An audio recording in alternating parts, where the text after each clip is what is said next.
मैले हेरेको 2500 थियो 2500 गणतन्त्रको यो सबै नेताहरू देश खायो के कांग्रेस एमालेहरू मिलेर देश खायो के यति देशमा संकट भइसकेछ नि अब जनताहरू बचाउन मुस्किल भइसकेछ आफ्नो खेतबारी बेचेर मान्छेहरू पैसा पाइरहेको छैन यो देशमा यति संकटमा आइसकेछ यो सबैहरू विदेशीहरू पैसा खाएर हाम्रो हिन्दू राष्ट्र पनि हटायो राजालाई पनि हटायो यो देशमा हिन्दू राष्ट्र राष्ट्र संस्था हुनुपर्छ धेरै मान्छे यहाँ मर्छ यो हेर्नुहोस् है यो देशमा हिन्दू राष्ट्र चाहियो राजा चाहियो संहिता खाली चाहियो प्रधानमन्त्री हुन्छ अब देश बच्छ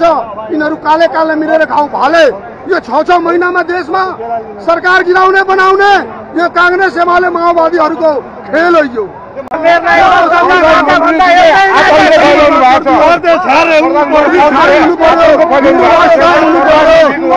पुगाउने व्यवस्था परिवर्तन गरेर तमाम नेपाली जनताहरूको अवस्था परिवर्तन हुन सक्छ हुन्छ त एकदम तयार छ अब हामी तराईबाट आएछौँ वीरगञ्जबाट अब हामी वीरगञ्जमा गएर आन्दोलन गर्छौँ